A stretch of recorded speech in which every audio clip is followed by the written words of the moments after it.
Müsəlmanın Qalası kitabında imanında vəsvəsəyə mübtala olan kimsənin etdiyi dua haqqında götürdük və burada keçir ki, insan Allaha sığınmalıdır və həmçinin vəsvəsəyə son qoymağa çalışmalıdır. Yəni, bu barədə hədisləri də götürdük. Hansı ki, hədis Əbu Hüreyrə radiyallahu anhudan gəlir. Peyğəmbər sallallahu aleyhi və səlləm buyurur ki, Yətiş şeytanu əhədəkum fəyəqul mən xaləqə kədə. Yəni, sizdən birinə şeytan gəlir və deyir ki, filan şeyi, filan kəsi kim yaratdı, filan şeyi kim yaratdı və nəhayət deyir ki, Rəbbini kim yaratdı. Əgər bura çatarsa, Allaha sığınsın və buna son qoymağa çalışsın. Deməli, birinci sığınmaqdır. Və sonra insan ondan, o fikirlərdən, o vəsvəsədən hər hansı bir işlə, faydalı işlə, elmlə, nəsə məşğul olaraq yayınmağa çalışmalıdır. Çünki şeytandan qorunmağın yolu ancaq onun hiləsindən Allaha sığınmaqla olur. Çünki ona yaxşılıq etməklə o yaxşılıq başa düşmür. Və Peyğəmbər sallallahu aleyhi və səlləmə sahabələr şikayət eləyəndə deyirlər ki, İnnə əhədənə lə yecidu fi nəfsihi mə ləən yəhtəriqə həttə yasirə həməmə.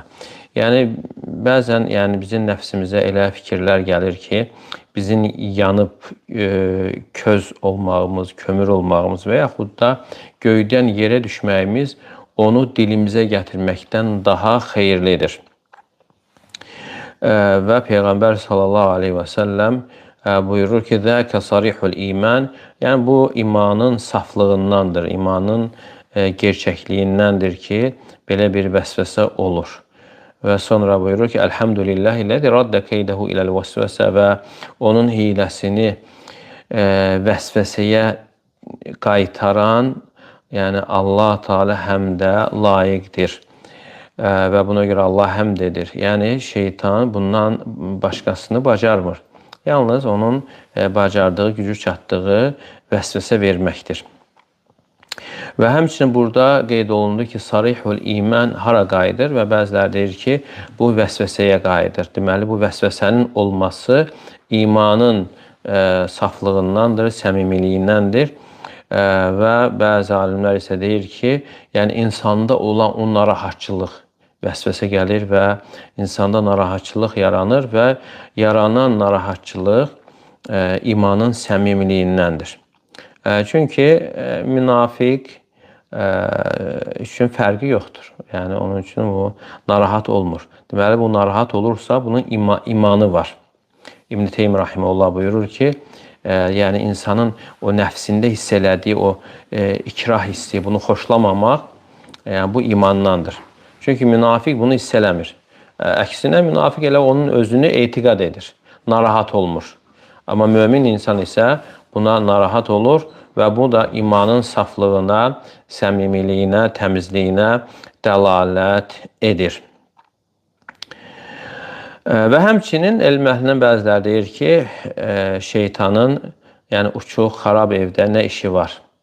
Yəni, kafirə belə vəsvəsə vermir, hansı ki, Allahı tanımayan birisinə və sadəcə onu, heyvanı necə ki, ip bağlayıb, insanlar dartdığı kimi, apardığı kimi və həmçinin şeytan da kafiri o cür aparır, yəni vəsvəsəyə ehtiyac qalmır. Deməli, belə halda müalicəni Peyğəmbər sallallahu aleyhi və səlləm göstərir ki, nə etməlidir? İnsan Allaha sığınmalıdır. Allaha sığınmalı və ona son qoymağa çalışmalıdır.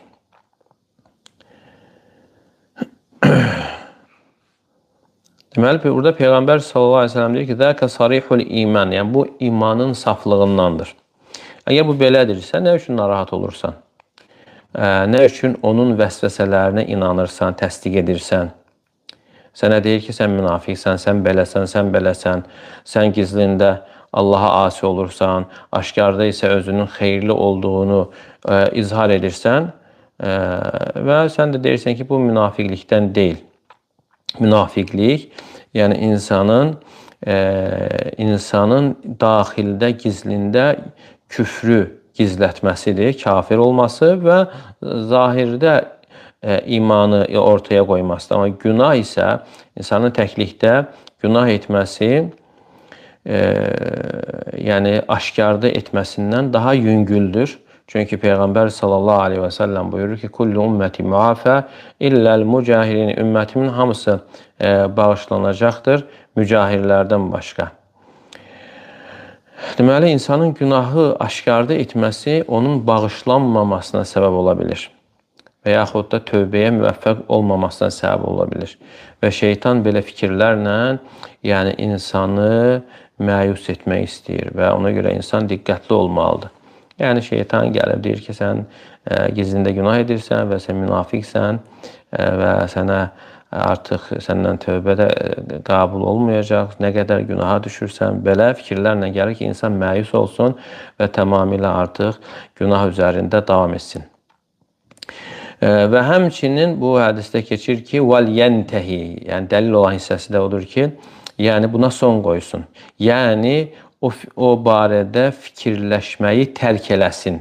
Başqa bir işlə məşğul olsun ki, şeytan ona hakim olmasın. Şeytan ona hakim olmasın. Və bu da mühüm məsələdir. Deməli, belə bir vəsvəsələr gəldiyi zaman bir çox məsələlərdə vəsvəsələr ola bilir. Dəstəmaz məsələsində ola bilir, namazda ola bilir, insanın imanında vəsvəsə verə bilir. Deməli, insan əuzu billahi minəşşeytanirracim deməli və eyni zamanda o barədə fikirləşməyi tərk edərək başqa bir işlə məşğul olmalıdır ki, şeytan ona hakim ola bilməsin. Çünki şeytan elədir ki, o fikri təlqin edir, insan ona tabi oldusa ikincisini ona təlqin edir, ona tabi oldusa üçü və getdikcə bunu artırır. Və buna görə də alimlər şeytanın misalını itin misalına bənzədir. Yəni, hürən itə bənzəyir. Əgər sən dayanaraq itə baxsan və onu dəf etməyə çalışsan, o hürməyində davam edəcəkdir. Onun bir həddi yoxdur və sənin də vaxtın zay olacaq və öz xeyirlərindən, işlərindən qalacaqsan. O ki, qaldı, sən öz yolunla davam etsən və it hürəcək, amma sən müəyyən vaxtdan sonra o itin səsi kəsiləcəkdir, eşitməyəcəksən və bununla əziyyət çəkməyəcəksən və onun hürməsi ilə sənə zərər toxunmayacaqdır. Və sən də öz işlərinə artıq getmiş olacaqsan, vaxtını və öz səyini, çalışmağını qazanmış olacaqsan. Və şeytan da belədir. Sən ondan, onun şərrindən Allaha sığınaraq yolunu davam edirsən. Amma zəif olan nəfslərə isə şeytan hakim olur. Fikirlərlə, vəsvəsələrlə və buna görə də belə insanlara alimlər tövsiyə edir ki, belə fikirlərə tabi olan insanlar tək qalmamalıdırlar və daima onlar bir işlə məşğul olmalıdırlar. Cəmiyyət arasında olmalı. Fərqi yoxdur, istəyir oğlan uşağı olsun, qız uşağı olsun və onlar, qız məsələn evdə, mətbəxdə nəsə işlə məşğul olması və yaxud da oğlan digər bir işlə məşğul olması özünü məşğul etməlidir. Və yoxsa belə fikirlərə təslim olaraq qalacaqdır. Yəni, əgər tək qalarsa, fikirlər, vəsvəsələr insana qalib gəlir. Və buna görə də, yəni alimlər tövsiyə edir ki, məsələn, yaşlı insanlar və onlar müəyyən bir yaşa çatdıqdan sonra və artıq təqaüdə çıxdıqdan sonra yəni çalışıb onlar da tək qalmamalıdırlar. Bəzən görürsən ki, yəni müəyyən bir iş olmur, boş olurlar və şeytan buradan istifadə edir. Müəyyən onlara xəstəliklərin olduğunu eyham edir və bununla da görürsən ki, tez bir zamanda onun təsirləri ortaya çıxır. Heç nə olmadığı halda artıq insan özünü xəstə kimi hiss etmiş olur və buna görə də elə insanlar yüngül bir işlə bağda, bağçada gərək məşğul olsunlar ki, yəni şeytanın yəni belə fikirlərinə, vəsvəsələrinə təslim olmasınlar. Deməli, ikinci müalicə yolu, birinci, Əuzu billahi mineşşeytanirracim, ikinci isə vel yentehi, qurtarsın, ona son qoysun, yəni bu barədə fikirləşməyi tərk eləsin və o necə tərk eləyir? Hər hansı bir işlə məşğul olmaqla və ona görə bəzən alimlər qeyd edir ki, maraqlı bir işlə məşğul olmaqla onu tərk etməlidir. Çünki nə üçün maraqlı iş olmalıdır? Çünki maraqlı olmayanda ola bilər insan əli məşğuldur, amma fikir yenə orada qalır, şeytanın vəsvəsələrində. Və onu da tam unutması üçün maraqlı iş olmalıdır. Ona, yəni həvəslə, maraqla işə girişməlidir ki, yəni o vəsvəsələrə tabe olmasın. Yəni mühüm olan odur ki, insan özünü məşğul etməlidir. Xüsusən də belə bir insanlar tək qalmamalıdırlar. Yəni ya müəyyən bir işçilərin üzərində dura bilər, onlara baxa bilər və yaxud da onlarla birgə işləyə bilər əkində və yaxud digər işlərdə ki, yəni vəsvəsələr ona yol tapmasın. Hələ insanlar olur ki, görürsən ki, yataqdadır ancaq və kənardan baxdığın zaman deyirsən ki, bu ağır xəstədir. Və soruşduğun zaman deyir ki, bir şey yoxdur. Yəni, elə bil ki, səhər axşam yatağında uzanır və elə bil ki, xəstədir. Yəni, çünki şeytan belə fikirləri ona təlqin edir. Və sonra da artıq yəni, xəstə bir hala gəlir və ondan sonra müəyyən müalicələr götürür ki, yəni o haldan çıxması üçün. Lakin bunun yolu, müalicəsi insanın Allaha sığınmasıdır və o fikirləri tərk etməyə çalışmasıdır və ondan üz çevirməsidir və ona məhəl qoymamasıdır. Yoxsa insanı narahat edəcəkdir. Bəzən görürsən, insan gecənin ortasında oyanır və ağlayır, titriyir və bəzən fikirlərini qəlbini müxtəlif növ fikirlərlə doldurur və özünün xəstə olduğunu hiss edir. Yəni, şeytan ona musallat olur və ya sihirlə və yaxud da digər yollarla və rubbamə kətəmə dəlik və bəzən də insan bunu başqasından gizlədir və bu onun nəfsində daha da böyüməyə başlayır. Yəni, qeyri-adi bir halda olur. Və kənardan baxdığın zaman deyirsən ki, insan ağlını itirib. Halbuki onda bir şey yoxdur. Onda, yəni, faktiki olaraq bir şey yoxdur. Yəni, onun səbəbi, yəni, vəsvəsələrə təslim olmasıdır. Təslim olmasıdır. Yəni, bəzən ola bilər ki, kimsə bunu eşitdiyi zaman insana qəribə gələ bilər, amma yəni, belə hala düşən insanlar üçün bu çox ağır bir haldır və ondan bəzən çətin xilas ola bilirlər. Və buna görə yəni, bəri başdan insan bunu yaxına buraxmamalıdır. Çünki dərinləşəndən sonra ondan qurtarmaq daha çətindir. Necə ki, məsələn, İbn Qayyim rahimehullah bəzən misallar gətirir. Deyir ki, məsələn, bir oduna, quru oduna qığılcım düşür. Yəni, qığılcımı söndürmək, aradan qaldırmaq asandır. Və bəzən insan ona fikir vermir, məhəl qoymur və artıq quru odun alışıb yanmağa başlayır. Və alışıb yanandan sonra onu söndürməsi artıq çətinləşir. Və həmçinin də insan bəzən özü buna yol açmış olur. Və onu ilk əvvəl boğarsa, yəni qarşısını alarsa fikirlərin və tez xilas olmasına səbəb olur. Əgər yox, ona qapı açdısa və dərinləşdirsə və ondan sonra çətinləşir. Deməli, insan nəyə ehtiyacı var? Bununla məşğul olmalı, yəni hər hansı bir işlə məşğul olaraq bundan uzaq olmalıdır.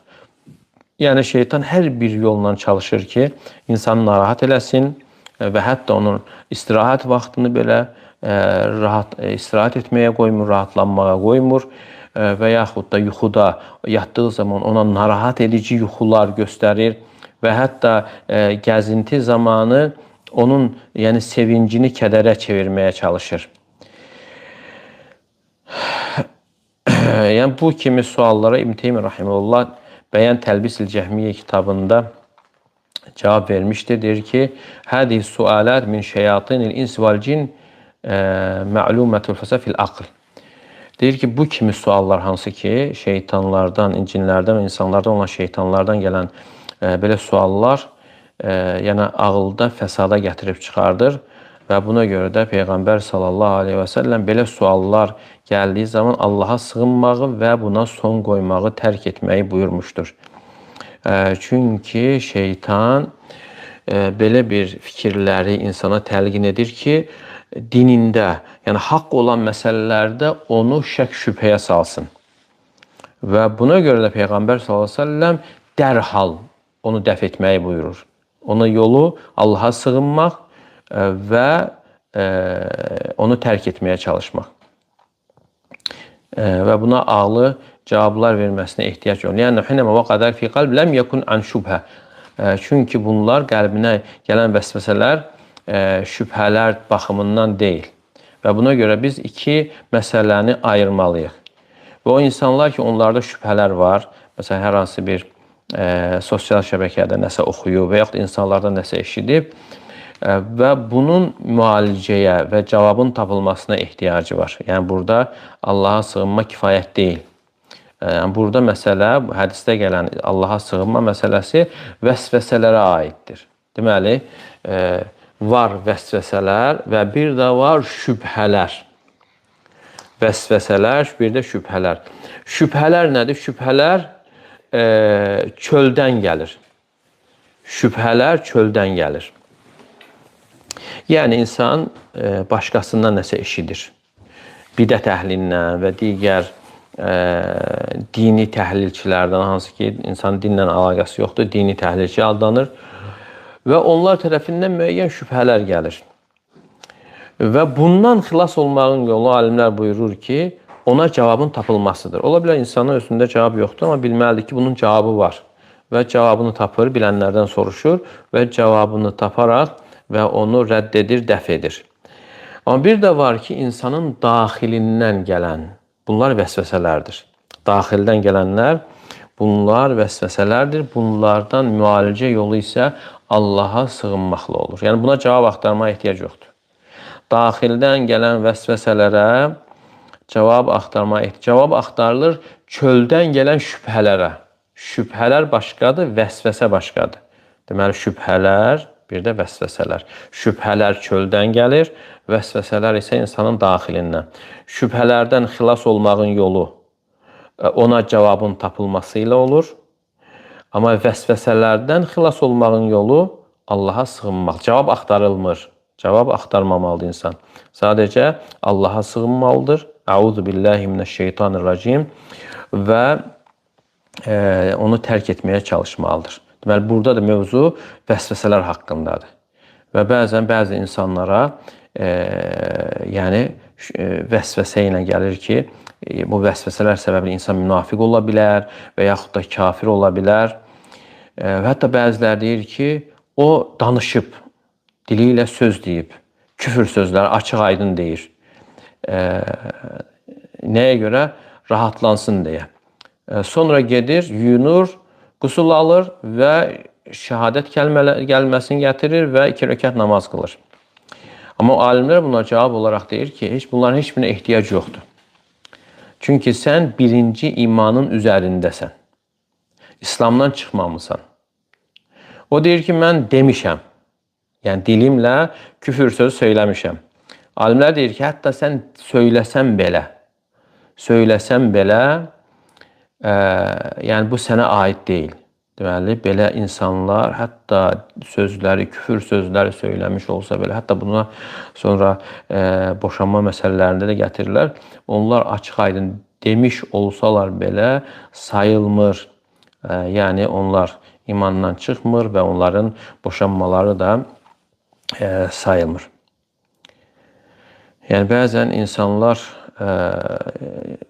yəni, istəyir ki, onlar üçün yazılsın. Hətta alimlər deyir ki, olur ki, insanlar soruşanda deyirəm ki, cavabımı yaz. Yəni, istəyirsən bunu maşından as, cavabı. Və yaxud da yatağının qarşısında qoy. Səhər, axşam oxu və yaxud da telefonunun üzünə qoy bu cavabı. Yəni başqa bir cavab yoxdur. Başqa bir cavab yoxdur. Yəni sən vəsvəsə halında küfür söz söyləsən də İslamdan çıxmırsan və hətta boşadım demiş olsan belə, yəni boşanma hasil olmur. Bəziləri deyir ki, mən məcbur oldum və rahat olum deyə, yəni bu sözü söylədim. Yəni dedim ki, boşadım. Və alimlər deyir ki, istəsən ən böyük səsi olan mikrofonu gətir və onunla de, açıq aydın və sənə bunun zərəri yoxdur. Yəni boşanma hasil olmur. Çünki belə bir insan miskin, xəstə sayılır. Bu təbii hal deyildir. Hətta o insan demiş olsa belə, onun üçün bu hal keçərli deyildir. Yəni bu sözü deyən, yəni belə insanlara deyilir ki, səndə vəsvəsə var. Yəni vəsvəsə olduğu üçün, yəni onun dediyi sözlər yəni keçərli sayılmır. Digər məsələlərdə var, digər dəst namaz məsələlərində var, namaza təkbir gətirmə məsələlərində var, insanlar namaza təkbir gətirə bilmir. Deməli, xülasə odur ki, yəni şübhə ilə vəsvəsə arasında fərq vardır. Şübhələrə cavab tapılır. Amma vəsvəsə isə odur ki, insan onun şərrindən Allaha sığınır və sonra onu tərk etməyə çalışır və yollarından biri də insanın nə iləsə hər hansı bir işlə məşğul olmasıdır. Çünki şeytanın məqsədi insanı kədərləndirməkdir. Və o vəsvəsələrə tabi olaraq istəyir ki, insanoğlu rahat olmasın. Rahat olmasın, daima sıxıntı içərisində olsun.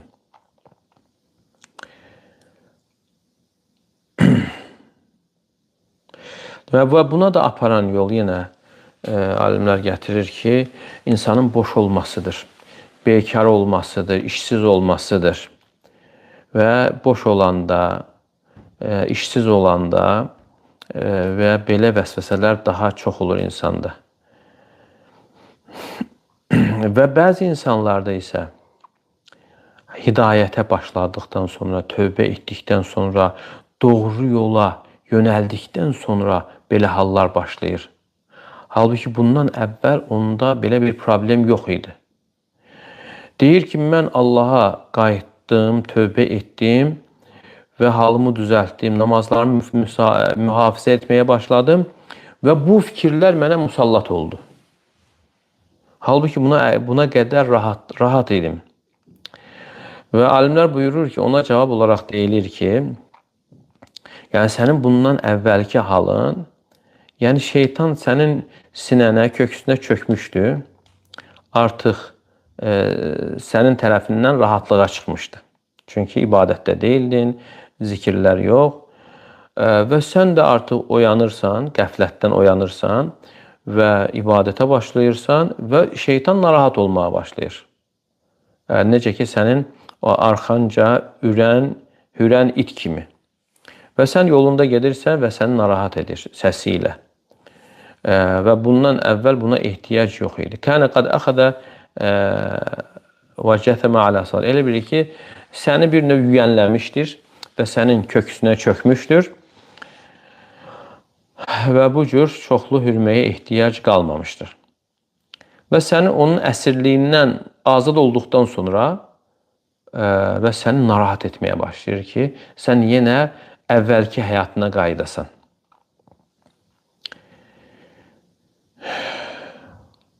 Və sən məyus olasan. Və bəzi insanlarda isə, yəni dünyavi işlərdə də ola bilir. Hər hansı bir işdən başqa bir işə keçəndə və görsən arada bir boşluq yaranır. Yəni insanlar da fərqlidir. Yəni bir mərhələdən başqa mərhələyə keçid zamanı insanlarda bir növ zəiflik yaranır və o zəiflikdən hiss edərək yəni şeytan musallat ola bilir. Və insanı narahat etməyə başlayır. Əqidəsində, imanında və yaxud da digər xəstəliklərə ona eyham etməklə və yaxud onun qəlbinə qorxular salır. Və görürsən ki, insan sıxılır, büzülür və sıxıntı içərisində olur. Və bəzən də elə təsəvvür edir ki, insanlar ona əziyyət verirlər və yaxud da onu güdürlər. Elə bir ki, filan kəs mənə baxır, filan kəs məni izləyir. Belə bir qorxular içərisində, fikirlər içərisində olur. Və beləliklə, yəni şeytan bir çox sahələrdə insana hakim olmaq istəyir və bu düşməndir, yəni şeytan düşməndir. Heç bir fürsəti buraxmır, hər bir fürsətdən istifadə edir və buna görə də bu baxımdan biz onunla davranmalı. O düşməndir, o bizə xeyir istəmir və sənin rahatlığını istəmir və sənin gülümsəməyini, gülməyini istəmir və sənin ibadət üzərində doğru, düzgün getməyini istəmir və dünyavi və axirət xeyirlərində sənə hasil olmağını istəmir. Və istəyirsən daima yıxılasan, büdürəyəsən. Və hər bir insana da onun halına uyğun gəlir. Və buna görə də həzər etməli, çəkinməli. İnşallah bunun ardı yenə var, davam etdirərik, hələlik bununla kifayətlənir.